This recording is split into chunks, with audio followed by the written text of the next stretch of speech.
प्राणपानव्यान एतन्नमः ॐ भूर्भुवः स्वरग्निवाद्यादितेभ्यः प्राणपानव्यानेभ्यः स्वाहा इदमग्निवाद्यादितेभ्यः प्राणपानव्यानेभ्यः एतन्नमः ॐ आपो ज्योतिरसोमृतं ब्रह्म भूर्भुवः स्वरो स्वाहा ॐ यां वीरां देवगणः पितरसुपासते तया मामजमीधग्निमेधाविदं कुरु स्वाहा ॐ विश्वानि देव सवितर्दुरितानि परासु यद्भद्रं तन्नयासु स्वाहा ॐ अग्नेय सुपथाराय अस्मान् विश्वानि देव वयुनानि विद्वान् युयोधस्मज्जुहुराणधेनो भूरिष्ठान्ते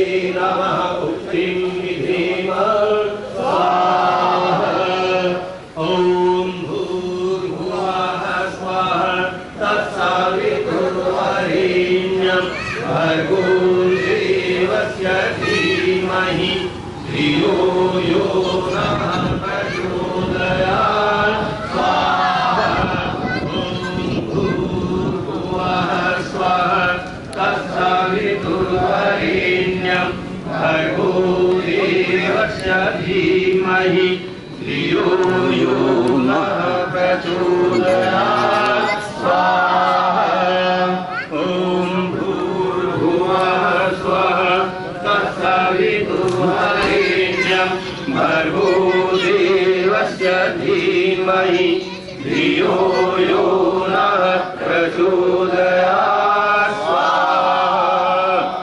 इति दैनिक अनिवार्य आहुतियः हर श्वासों का मूल्य हमको प्रकृति में चुकाना है। इसके बाद नैमित्तिक मंत्रों से आहुतियां होंगी, सर्व रोग निवारक मंत्रों से। मंत्र में आएगा बहिर्निर्मंत्रयामहे, मेरे रोग को इस अंग से बाहर निकाल फेंकिए। इस कामना से आहुति देते हुए ओम श्री शक्तिं शिशमयं करसुरविरोहितं सर्वं श्री सैन्यं तिरोगं बहिर्मंत्रयामहे स्वाहा। ओम कर्णाभ्यां ते कंकसुभ्य करसुरविसर्वगं सर्वं श्री सैन्यं तिरोगं बहिर्मंत्रयामहे स्वाहा। यस्य हेतु प्रचवते यस्मगणतास्यतः सर्वं श्री सैन्यं तिरोगं बहिर्मंत्रयामहे स्वाहा। ओम जागणोति प्रोदमन्दं गणोति पुरुषं सर्वं श्री सैन्यं तिरोगं बहिर्मंत्रयामहे स्वाहा। ओम अंगभेदंगं विसंगं विसर्वगं सर्वं श्री सैन्यं तिरोगं बहिर्मंत्रयामहे स्वाहा।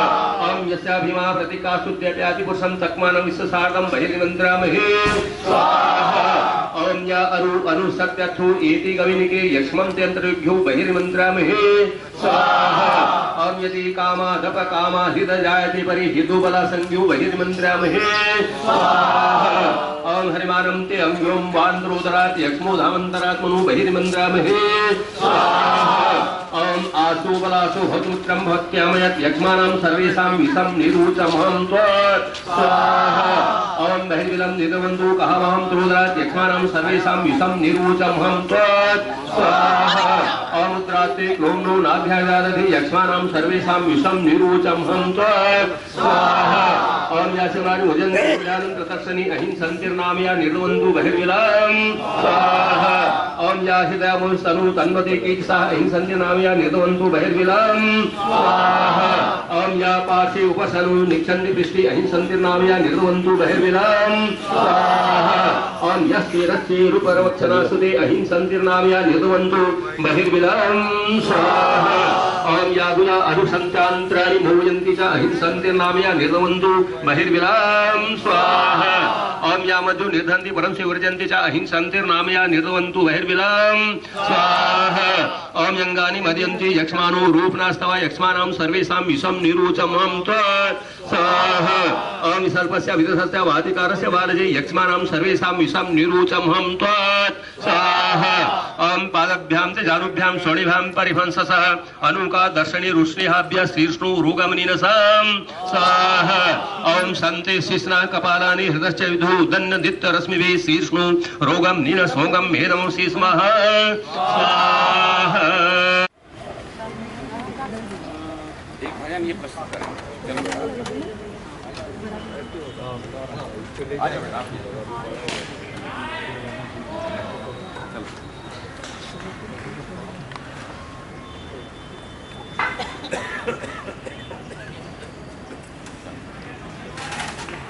भगवान मेरा जीवन संसार के लिए हो, भगवान मेरा जीवन संसार के लिए हो, मेरी जिंदगी हो लेकिन उपकार के लिए हो, भगवान मेरा जीवन संसार के लिए हो, भगवान मेरा जीवन संसार के लिए हो।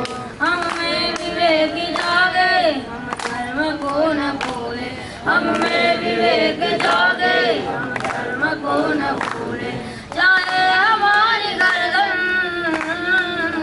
चाहे हमारी गर्दन तलवार के तले हो, भगवान मेरा जीवन संसार के लिए हो, भगवान मेरा जीवन संसार के लिए हो।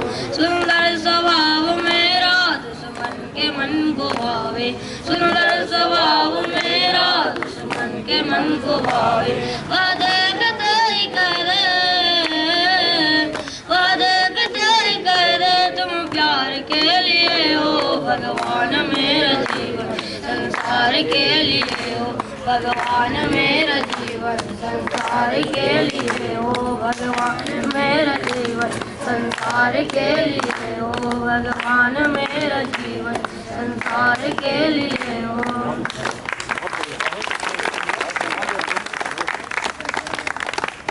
बहुत बहुत आशीर्वाद इन आपको। प्राचीन शिक्षा पद्धति जिस शिक्षा पद्धति में भगवान राम ने शिक्षा प्राप्त की थी, भगवान कृष्ण ने शिक्षा प्राप्त की थी, वो शिक्षा पद्धति अगर आपको देखना है तो आपको वैदिक गुरुकुलों में जाना पड़ेगा।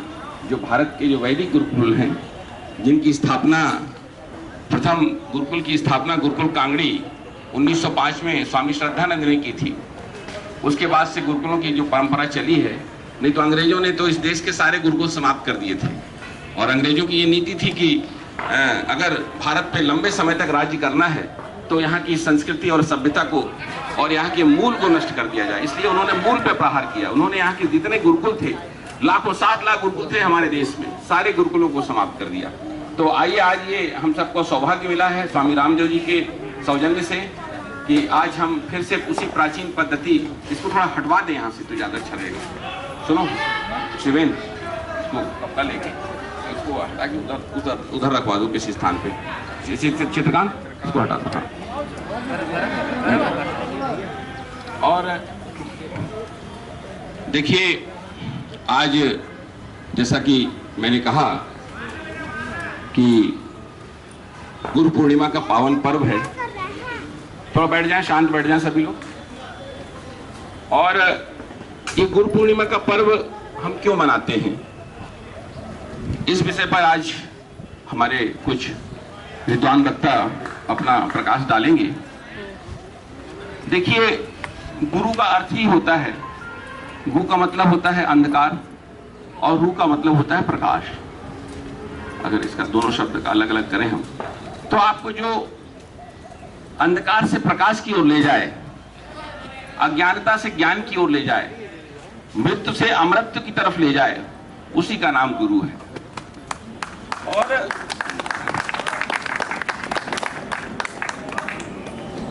लेकिन गुरु जो है सारे ज्ञानों को जानते हुए, सारे रास्तों को जानते हुए, हमारे लिए जो सबसे सुंदर और सुलभ रास्ता है वो अगर हमको बताता है तो वो सच्चा गुरु है।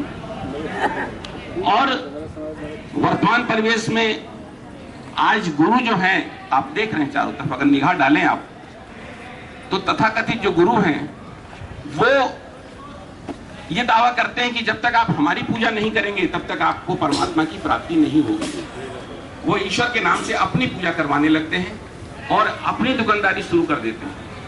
आप देख रहे हैं, आस्था चैनल पर आए थे, कितने तरह तरह के ड्रामा होते हैं, नाटक होते हैं, और वास्तव में कहीं ना कहीं हम व्यक्ति पूजा की ओर बढ़ जाते हैं। हमको व्यक्ति पूजा की ओर नहीं बढ़ना है, हमको व्यक्तित्व की पूजा की ओर बढ़ना है। और आज ये देश की विडंबना है कि हम व्यक्ति पूजा की ओर दौड़ रहे हैं। अगर कोई बहुत विद्वान, बहुत अच्छा गुरु है, निश्चित रूप से हमको उसका सम्मान करना चाहिए, सत्कार करना चाहिए। लेकिन एक चीज मैं आपको बता दूं, गुरु जो वर्तमान में भौतिक गुरु है, जिनका हम सम्मान करते हैं, वो कभी ईश्वर का, परमात्मा का स्थान नहीं ले सकते। ये तीन सत्ताएं जो है स्वतंत्र सत्ताएं हैं। वेद में त्रैतवाद की सत्ता है और तीनों सत्ताएं स्वतंत्र सत्ताएं हैं, जिनमें एक दूसरे का स्थान कोई ले नहीं सकता। सबसे बड़ी सत्ता परमात्मा है, दूसरी सत्ता आत्मा है और तीसरी जो सत्ता है वो प्रकृति है। ये दूसरे एक दूसरे के पूरक नहीं है, ये तीनों स्वतंत्र सत्ताएं हैं। और जैसे एक वृक्ष है, वेद में एक मंत्र आता है, वृक्ष है, उसमें एक फल लगा हुआ है और उसमें एक पक्षी बैठा हुआ है। दो पक्षी बैठे हुए, एक उस फल का स्वाद ले रहा है और एक उस फल लेने वाले पक्षी को एक देख रहा है तटस्थ भाव। तो जो फल है वो प्रकृति है और जो स्वाद ले रहा है पक्षी वो जीवात्मा है और जो देख रहा है वो परमात्मा है। तो तीनों स्वतंत्र सत्ताएं हैं।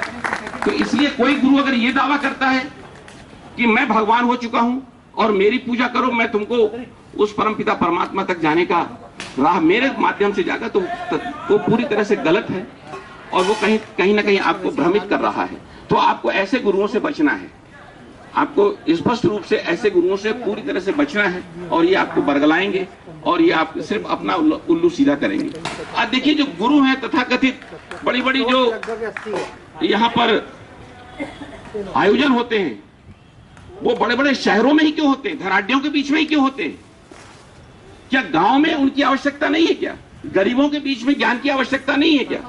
लेकिन जो तथाकथित बड़े बड़े गुरु हैं वो एक डील करते हैं कि मैं रायपुर शहर में प्रवचन करने आऊंगा, लेकिन मेरी एक शर्त है, मुझे 5 लाख रुपए चाहिए और 50,000 की भीड़ चाहिए, ये मेरी कंडीशन है। अगर आप इसको फुलफिल कर सकते हैं तो मैं आऊंगा, नहीं तो मैं नहीं आऊंगा। तो आज के गुरु ऐसी डील करते हैं, ऐसी कंडीशन रखते हैं, तो आप उनको सच्चा गुरु मानेंगे क्या? उनसे बोलो चलो गांव में भी तो आवश्यकता है आपके ज्ञान की, तो वो गांव में नहीं जाएंगे, वो छोटी जगह में नहीं जाएंगे, गरीबों के बीच में नहीं जाएंगे, क्योंकि गरीब उनको एयर कंडीशन उपलब्ध नहीं करा सकता, गरीब उनको 90 लाख और 1 करोड़ की गाड़ी उपलब्ध नहीं करा सकता। इसलिए वो धनाढ्यों के बीच में आते हैं, एयर कंडीशन में रहते हैं, एयर कंडीशन गाड़ी में बैठ के जाते हैं प्रवचन करने। तो ऐसे गुरुओं से आप बच के रहिए। गुरु तो तपस्वी होता है और फिर गुरु को क्या चाहिए? गुरु को कुछ भी नहीं चाहिए। किसी ने बड़ा अच्छा कहा कि धन चाहत निस्दिन अधम, धन चाहत निस्दिन अधम, मध्यम धन और मान। धन चाहत निस्दिन अधम, मध्यम धन और मान, उत्तम चाहत मान ही और कछुना चाहत महान। जो महान है वो तो कुछ नहीं चाहता, उसको कुछ नहीं चाहिए। ये मान सम्मान ये तो यही रह जाएगा। ये इसकी लालसा में आप अपना जीवन बर्बाद मत करिए। तो इसलिए जो सच्चा गुरु होता है उसे कुछ भी नहीं चाहिए, वो इन सब चीजों से ऊपर उठ जाता है। ना उसे लोभेशना चाहिए, ना उसे उद्देशना चाहिए, ना उसे वित्तेशना चाहिए। जो लोकेशना, उद्देशना, वित्तेशना से ऊपर उठ जाता है वही सच्चा गुरु कहलाता है। पेपर में हमें नाम नहीं चाहिए, हमें टेलीविजन पे अपना फोटो नहीं चाहिए। आज लोग इसीलिए मरते हैं कि अरे मैंने इतना अच्छा प्रवचन दिया, मेरा फोटो क्यों नहीं आया? मैंने इतना अच्छा कार्यक्रम किया, मेरा टेलीविजन पे मेरी बाइट क्यों नहीं आई? तो जब आप इस चक्कर में पड़ जाते हैं तो कहीं ना कहीं आप राह से भटक जाते हैं। तो जो सच्चा गुरु होता है वो आपको यही समझाता है, बेटा इन सब चक्करों में मत पड़िए। ऋषि दयानंद बहुत बड़े योगी थे, बहुत बड़े योगी थे, पूर्ण योगी थे, वेदों के बहुत बड़े ज्ञाता थे। और जो योगी होता है उसको सिद्धियां प्राप्त हो जाती हैं, वो बहुत बड़े बड़े कार्य, असंभव कार्य भी कर बैठता है। लेकिन वो प्रदर्शन कभी समाज में प्रदर्शन दिखाना नहीं चाहिए इस प्रकार। ऋषि दयानंद से लोगों ने बहुत कहा। ऋषि दयानंद को कई बार लोगों ने, एक बार कलकत्ता में ऋषि दयानंद कलकत्ता प्रवास पर थे, तो वो उस समय तो बड़े घनघोर जंगल हुआ करते थे कलकत्ता के आसपास। तो वो सुबह 3 बजे उठ जाया करते थे और फिर जंगल में चले जाते थे। तो जब जंगल में चले जाते थे तो वहां पर जाके वो अपनी साधना करते थे, समाधि लगाते थे। तो एक अंग्रेज शिकारी सुबह सुबह वो भी पहुंच गया। तो वो डर गया देख के। क्या देखता है कि एक सिर्फ कोपीन पहनते थे, ज्यादा वस्त्र तो पहनते नहीं थे, कोपीन मतलब एक लंगोट पहनती थी सिर में। तो क्या देखता है वो शिकारी कि एक साधु महात्मा जो है जमीन से करीब करीब 15 फीट की ऊंचाई पर उठा हुआ है और हवा में लटक रहा है और समाधि लगाए हुए है, दोनों हाथ बिल्कुल समाधि की मुद्रा में। वो देख के डर गया, ये है क्या? तो वो स्वामी दयानंद जो थे वो कभी इस चीज का प्रदर्शन नहीं करते थे। लोगों ने उनसे कहा कि स्वामी जी आप तो इतने बड़े सिद्ध पुरुष हैं, कुछ हमको भी दिखाइए, कुछ चमत्कार दिखाइए हमको। सिद्ध पुरुष जो है अगर जा रहे हैं और रास्ते में कोई बहुत बड़ा गहरी तालाब पड़ता है या नदी पड़ती है तो वो जल के ऊपर से चल के निकल जाते हैं, ये उनको सिद्धि प्राप्त होती है। वायु मार्ग का अनुसरण कर लेते हैं। आप योग दर्शन पढ़िए, आप पतंजलि ऋषि का योग दर्शन पढ़िए, उसमें ये सूत्र है। ये मैं कोई अतिशयोक्ति नहीं कह रहा हूँ या मैं कोई ये बनावटी बातें नहीं बता रहा हूँ आपको। ये सिद्ध पुरुष जो होते हैं वो उनके अंदर ये सारी दिव्यता आ जाती है, सिद्धियां आ जाती हैं। तो वो जब ऋषि दयानंद से कहा कि भाई आप हमको कुछ दिखाइए, आप तो बहुत कुछ कर सकते हैं, उन्होंने कभी दिखाया नहीं। लेकिन जब बहुत लोग पीछे पड़ गए तो उन्होंने एक छोटा सा प्रयोग किया। उन्होंने कहा एक दीपक वहां रख दो, एक दीपक वहां रखा दिया और एक दीपक यहाँ रखो। बोले इस दीपक को जला दो, जला दिया। बोले अब इस दीपक को बुझा दो, जैसे ही इसको बुझाया वो जलने लगा। उसने कहा अब उसको बुझाओ, जैसे उसको बुझाया ये जलने लगा। बस उन्होंने एक छोटा सा ऐसा चमत्कार अपने जीवन में दिखाया था, लेकिन वो बहुत बड़ी होगी थी। तो हमारे अंदर अगर इस प्रकार की शक्तियां अगर आ भी जाएं तो आप जनता को प्रभावित करने के लिए इन शक्तियों का उपयोग मत करिए। ये शक्तियां आपको दी हैं उस परमपिता परमात्मा को प्रभावित करने के लिए। तो ये जो गुरु हैं वो इस प्रकार का ज्ञान जब आपको देने लगे, यथार्थ ज्ञान, सत्य ज्ञान, तभी आप समझें ये सच्चा गुरु है। और नहीं तो फिर गुरुडम्बाद में बिल्कुल न पड़े, व्यक्ति पूजा में बिल्कुल न पड़े। इसलिए स्वामी जी कहते हैं, स्वामी रामदेव जी बहुत अच्छी बात कहते हैं कि व्यक्ति की नहीं व्यक्तित्व की पूजा करें। आप व्यक्ति की पूजा में मत पड़िए। आज अपने माता पिता के हम पैर नहीं छूते हैं, लेकिन एक मंत्री आ जाए, भ्रष्ट मंत्री जो सुबह शाम शराब पीता और मांसाहार करता हो, जिसका कोई चरित्र नहीं है, हम बिछ जाते हैं उनके चरणों में। क्यों? कि उससे कुछ हमको लाभ होने की उम्मीद रहती है। हमारे माता पिता ने तो हमको जन्म दे दिया, बस बात खत्म हो गई, उन्होंने अपना कर्तव्य पूरा कर दिया। हम अपना कर्तव्य करें ना करें, माता पिता के चरण छू भी लेंगे तो हमको क्या मिलने वाला है? आशीर्वाद के अलावा क्या? आशीर्वाद का कोई महत्व नहीं रहा आज के समय में। तो हम अपने माता पिता के चरण नहीं छूते, लेकिन भ्रष्ट नेता के चरण छूते। तो इसलिए जो है हमको इन सब चीजों का बहुत ध्यान रखना है और अपने अंदर सच्ची इंसानियत, आज के दिन ये संकल्प लेना है कि हमें गुरु के सानिध्य में रहकर अपने अंदर दिव्यता लानी है, भव्यता लानी है। इसलिए मैं कह रहा था कि स्वामी रामदेव जी जो कहते हैं कि व्यक्ति नहीं व्यक्तित्व की पूजा करें, चित्र की नहीं चरित्र की पूजा करें। आज हम चित्र के पीछे भाग रहे हैं, चित्र के पीछे भाग रहे हैं। आज चित्र की सुबह शाम हाथ जोड़ के खड़े हो जाएंगे। अरे भाई राम को मानते हैं, राम की नहीं मानते। राम को मानते हैं, सुबह शाम राम की पूजा करेंगे। राम ने अपने पिता के एक बार कहने पर 14 साल के वनवास चले गए। वो तो कह देते कि पिताजी वचन तो आपने दिया था, मैंने थोड़ी दिया था। माता कहते ही को वचन आपने दिया था, आप जानो, आपका काम जाने, मेरे क्या लेना देना। मुझे तो राजगद्दी मिल गई, मैं राज करूंगा। आज राम की कोई बात मानता है? मैंने यहाँ पे गांव है चंद्री फार्म के आगे, वहां में क्लास लेने लगा। उसके बाद अखंड रामायण सुनी। मेरे को कहा कि सर आप अखंड रामायण में आप आएंगे। तो मैंने कहा कोई दिक्कत नहीं। तो मैं आया, तो जब मैं आया तो वहाँ पर जो अखंड रामायण का पाठ कर रहे थे उनको रोक दिया, मुझे बिठा दिया, आप राम से मुझे। अब वो व्यक्ति जो राम का अखंड रामायण पाठ कर रहा था वो मंच के पीछे जाके बीड़ी पीने लगा। अब बताइए रामत उसके अंदर कहां पे है? तू कितनी भी अखंड रामायण पढ़ ले, तेरे को क्या फायदा होगा? तेरे अंदर रामत तो है कहां पर? तू उठ के जाएगा, थोड़ी देर में बीड़ी पिएगा, थोड़ी देर में जाके अंडा खाएगा, थोड़ी देर में मांस खाएगा और थोड़ी देर में जाके शराब पिएगा। और यहाँ पे अखंड रामायण करवाते हो, शर्म नहीं आती? मैंने कहा राम को बदनाम करते हो। ऐसी गुरुता हमें नहीं चाहिए। राम के व्यक्तित्व को अपने अंदर धारण करो, तब राम की सच्ची पूजा है। कृष्ण के व्यक्तित्व को धारण करो, तब कृष्ण की पूजा है। सिर्फ हाथ जोड़ेंगे जैसे मूर्ति के सामने और अगरबत्ती घुमा देने से। तो इसलिए आज के पावन अवसर पर हमें चिंतन करना है, अपने अंदर दूरता लानी, अपने अंदर दिव्यता लानी और आगे का कार्यक्रम शिक्षकों का सम्मान करना। इसके पहले मैं से निवेदन करूंगा कि आज के इस पावन अवसर पर कुछ अपने विचार व्यक्त करें, बैठे बैठे करें। आदरणीय दुबे जी, भाइयों एवं बहनों, गुरु पूर्णिमा के पावन अवसर पर इस यज्ञ भगवान की शरण में आने का सौभाग्य हम लोगों को प्राप्त हुआ। मैं हमेशा ये महसूस करता हूँ कि सौभाग्य से ही ऐसा क्षण हमारे जीवन में आता है, वरना सोने में, प्रलाप करने में, उल्टे सीधे कार्यों में हम अपना समय बिता देते हैं। आदरणीय दुबे जी ने कल मुझे आदेश किया था, थोड़ा अस्वस्थ हूँ, टेम्परेचर है अभी, लेकिन देखिए यज्ञ भगवान की महिमा की यहाँ बैठ के अच्छा फील कर रहा हूँ। साथियों, बहुत बड़ी बड़ी बातें लोग कहते हैं और हम जानते भी हैं, बहुत कुछ हम जानते हैं।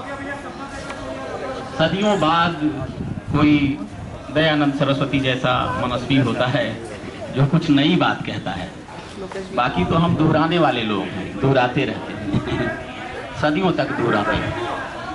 तो बहुत अच्छी अच्छी बातें हम सब जानते हैं, अपने माता पिता से, अपने बड़ों से, अपने शिक्षकों से बहुत कुछ हमने सीखा है।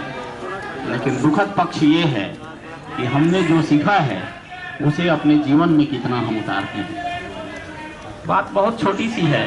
दुबे जी ने अभी कहा कि चित्र की नहीं चरित्र की पूजा हो, व्यक्ति की नहीं व्यक्तित्व की पूजा हो। भैया तो कहने में, सुनने में तो बहुत सामान्य लगता है, क्या है, चित्र की नहीं, अगर हम वीडियो चला लेते रहिए, वीडियो चला लगा, चलो चलो चल लेते रहिए। और मान लो सुन भी लिया, समझ भी लिया, उसको आचरण में, व्यवहार में, विचार में, चिंतन में, सोच में, दिनचर्या में अगर उसको अपनाया नहीं तो ये कहना सुनना तो चलता रहता है। जन्म होता है, बड़े होते हैं, युवा होते हैं, एक दिन संसार से प्रस्थान भी कर जाते हैं और हम कहते सुनते रहते हैं। मेरे गुरु जी थे आचार्य वंश नारायण सिंह बनज, गाजीपुर में मैं पढ़ता था सर, और अभी वो 110 वर्ष के हैं, अभी जीवित हैं, 110 वर्ष के हैं, जीवित हैं अभी। तो वो अक्सर एक बात कहा करते थे कि चिड़ियों को सिखाया गया कि देखो बहेलिया आएगा, जाल बिछाएगा, दाना डालेगा, उसमें फंसना मत। मैं इंटर में पढ़ता था, +1 में, तब की सुनी हुई बात, मैं कई जगह इसको कहता भी हूँ। बहेलिया आएगा, जाल बिछाएगा, दाना डालेगा, फंसना मत। सारे चिड़ियों ने इसको रट लिया, खूब अच्छी तरह से हृदयंगम कर लिया, और वो चिड़ियों का समूह जहाँ बैठता वहाँ यही गाते रहते कि देखो बहेलिया आएगा, जाल बिछाएगा, दाना डालेगा, उसमें फंसना मत। एक दिन बहेलिया आया, जाल बिछाया, दाना डाला, और सारे के सारे पक्षी जो है उसमें बैठे हुए ये गा रहे थे, बहुत समवेत स्वर में, बहुत राग से, बहुत अच्छे ढंग से। तो बहुत सारे कर्मकांडी जो हैं, मैं आज के दिन किसी की संकेत कर दिया आदरणीय दुबे जी ने, बहुत सारे तथाकथित लोग हैं जो ऐसे ही गाते रहते हैं, गुनगुनाते रहते हैं। बड़े बड़े प्रवचनों में आप देखेंगे कि नाचने वाले, गाने वाले। हमारे गुरुजी कहा करते हैं कि आप ही जो है मीराबाई हैं क्या, कि जब कीर्तन हो रहा है, भजन हो रहा है, प्रवचन हो रहा है, तो वो टूट करके कई माताएं बहनें नृत्य करने लगती और कई पुरुष भी नृत्य करने लगते। तो ये नृत्य का मैं विरोध में नहीं हूँ, लेकिन जो मूल तत्व है, जो मूल चीज़ हमें सीखनी है, उनसे नोट करना चाहिए कुछ कुछ। हम बल्कि सबसे निवेदन ये करेंगे, हमको भी करना चाहिए। इतनी अच्छी अच्छी बात कह रहे थे, बच्चे गा रहे थे, वो हमेशा गुनगुनाने की इच्छा होती है। ये क्या नाम है आपका? नंदलाल जी गा रहे थे, इतना सुंदर। तो ये सब लिखना चाहिए, लिखना चाहिए और उसको गुनगुना चाहिए। तो मैं ज़्यादा कुछ ना कह के पुनः पुनः आप सबका अभिनंदन करता हूँ, वंदन करता हूँ, अपने समस्त गुरुओं को, गुरु सत्ता को प्रणाम करता हूँ, उनके चरणों में प्रणाम निवेदन करता हूँ। और आपके लिए शुभकामनाएं देता हूं कि आपके जीवन में आनंद, उल्लास, प्रसन्नता और वो सब कुछ जो आप चाहते हैं वो आपको मिले। एक अंतिम बात कहूंगा कि गुरु और गोविंद में क्या अंतर है। गुरु और गोविंद में दूर होके, जरा सा ध्यान दीजिएगा, एक सेंटेंस केवल है। दूर होके जो गोविंद है वही नजदीक होके गुरु है। जो दूर होके वो गोविंद है और जब वो नजदीक होता है तो वही गुरु है। तो ऐसे गुरु हमारे दुबे जी हैं। जब बोलते हैं, कई बार मैं ऐसा महसूस करता हूं कि कई बार ये जब बोलते हैं, सच में कह रहा हूं, हृदय से आज कह रहा हूं दुबे जी, हमेशा नहीं लेकिन कभी कभी मुझे ऐसा लगता है कि कोई और बोल रहा है, दुबे जी नहीं बोल रहे हैं। कहाँ से बोलने लगते हैं कहीं? तो कोई सत्ता है जो बुलवाती है आपको, कोई सत्ता है जो बुलाती है आपको यहाँ हवन के लिए प्रेरित करती है। नहीं तो 9 बजे, 10 बजे, 11, 12 बजे तक, 2 बजे तक सोने वाले लोग हैं और हम लोगों को भी कभी कभी अवसर मिलता है तो लाभ उठा ही लेते हैं। तो कोई सत्ता है, उस सत्ता को जरूर अनुभव करना चाहिए। ओम ओम ओम। बहुत बहुत धन्यवाद भट्ट जी, आपने बहुत अच्छी बातें संक्षिप्त में कह दी। आप बहुत जल्दी, बहुत अल्प समय में स्वस्थ हो जाएं, मैं ऐसा ईश्वर से प्रार्थना करता हूं, ताकि आपका बीमार होना बिल्कुल हमें अच्छा नहीं लगता है। तो मैं जाएंगे 1 मिनट। मैं आज के इस अवसर पर हमारे कोषाध्यक्ष आदरणीय राजेंद्र अग्रवाल जी, अच्छा, चलिए ठीक है, मैं हमारे राजेंद्र दौड़ के आओ, हमारे कोषाध्यक्ष राजेंद्र तिवारी से निवेदन करूंगा, राजेंद्र अग्रवाल से निवेदन करूंगा कि एक अंग वस्त्र से और श्रीफल से नहीं, आज के अवसर पर एक काम करिए, इनका हमारे जीवन दर्शन पुस्तक देकर इनका सम्मान करें। हाँ, ये बहुत अच्छी पुस्तक है। एक जीवन दर्शन पुस्तक देकर और अंग वस्त्र से इनका सम्मान करें आज के अवसर। क्योंकि हमारे भट्ट जी हैं, वो कहीं ओपन विश्वविद्यालय के मुखिया हैं छत्तीसगढ़ के, इसलिए निश्चित रूप से ये जीवन दर्शन पुस्तक उनके जीवन के दर्शन को प्रभावित करेगी। और अगर इन्होंने इस पुस्तक को गंभीरता से पढ़ लिया तो इनका जीवन बदल जाएगा निश्चित रूप से। तो मैं उनके उज्जवल भविष्य की कामना करता हूं और उनका सहयोग इसी प्रकार से बना रहे। भैया आप थोड़ा सा खाने पीने में ध्यान कम दें, ये बीच में बंटवाना नहीं था, लेकिन अब ये बट गया है तो मैं उसको कुछ कह नहीं सकता हूँ, लेकिन ये थोड़ा सा गलत हो गया। ये कार्यक्रम के बाद का कार्यक्रम था ये। चलिए ठीक है, तो उसका भी कुछ इलाज किया जाता है। चलिए कोई बात नहीं, बैठ जाए प्लीज बैठ जाए, थोड़ा डिस्टर्ब ना करें। अच्छा भैया सब लोग बैठ जाए, बहन जी आप लोग भी बैठ जाएं प्लीज। भट्ट जी को दे दीजिए। हाँ, सभी लोग बैठ जाएं। शुक्ला जी बैठ जाएं प्लीज, आप भी बैठ जाइए ना। तो मैं आज हमारे बीच में आदरणीय छबीराम जी भी उपस्थित हुए हैं, हमारे सह राज्य प्रभारी हैं, इनका एक बार जोरदार तालियों से स्वागत करेंगे सभी लोग।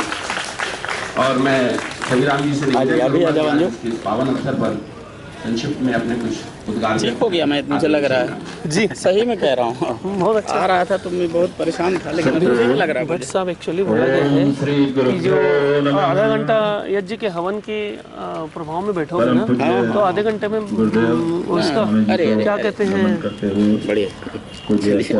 टाइफाइड के जो वायरस है ना, टाइफाइड का वायरस है ना, वो खत्म हो जाते हैं। ठीक हो, मैं तुम्हारे हाँ बोले ये हवन का प्रभाव है। ठीक है, आनंद लीजिए आप लोग। जी जी जी भट्ट साहब ड्राइवर को दे देंगे जी। प्रभु जी ने तो बहुत चीज गुरुओं के बारे में बता दी है, लेकिन मैंने जो पाया आपको प्रत्यक्ष रूप से ये बताऊंगा।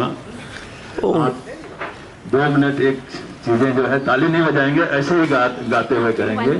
प्रभु आपकी कृपा से हर काम हो रहा है, प्रभु आपकी कृपा से हर काम हो रहा है, करता है मेरा स्वामी, मेरा नाम हो रहा है, करता है मेरा स्वामी, मेरा नाम हो रहा है। प्रभु आपकी कृपा से हर काम हो रहा है, प्रभु आपकी कृपा से हर काम हो रहा है।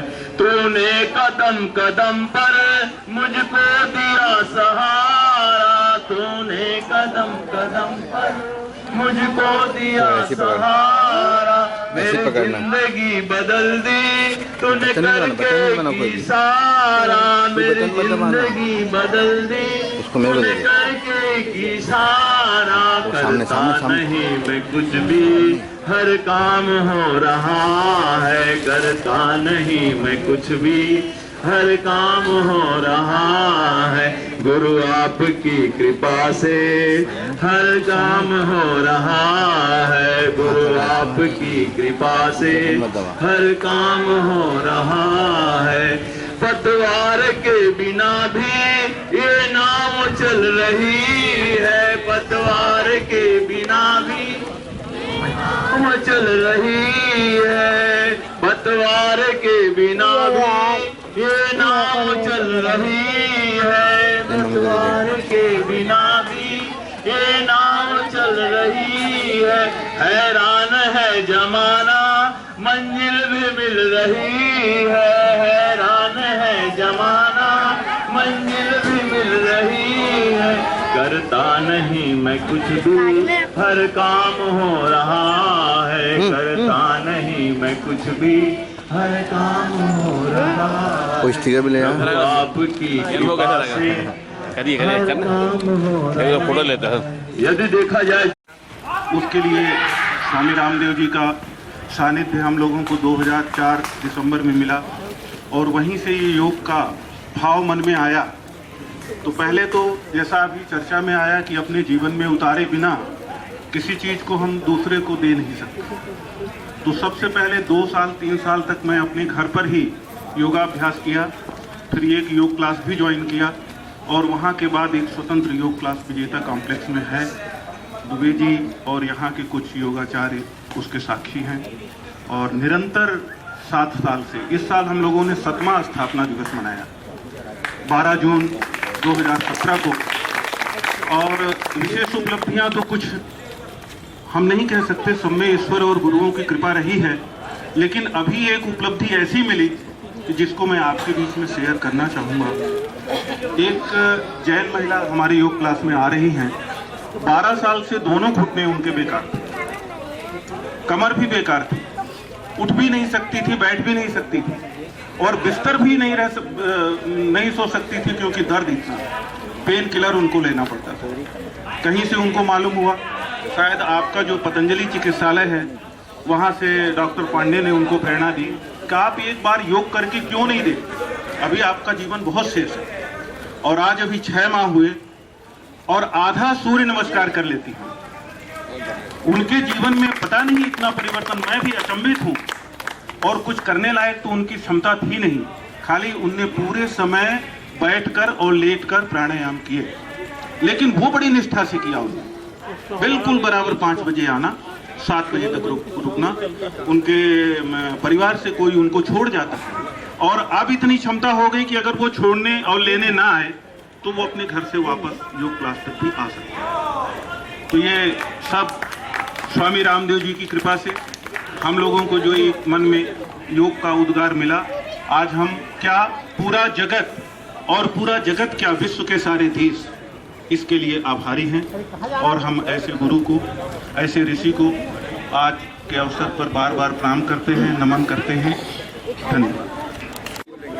छविराम जी से निवेदन करूंगा कि हमारे मिश्रा जी का सम्मान करें। एक अंग वस्त्र, श्रीफल और एक सीडी का कैसेट, इसमें सारे रोगों की सीडी है और इसको आप देखकर रोगों की जोरदार तालियों से स्वागत करें, तालियां बजा दिया करें। जाएंगे एक मिनट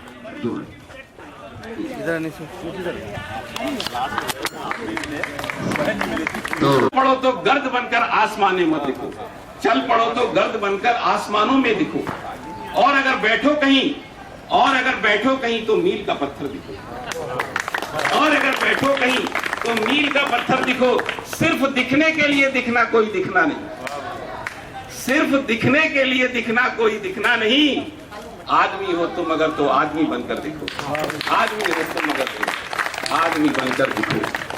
पत्थरों के शहर में जो टूट कर बिखरे नहीं, पत्थरों के शहर में जो टूट कर बिखरे नहीं, जिंदगी की शक्ल में वो आईना बनकर दिखो, जिंदगी की शक्ल में आईना बनकर दिखो। आज से किसने कहा स्वर्णिम शिखर बनकर दिखो। और शौक दिखने का है तो नींद के अंदर, शौक दिखने का है तो नींद के अंदर दिखो। पंडित जी हमारे निर्मल जी, जिनका तन भी निर्मल है,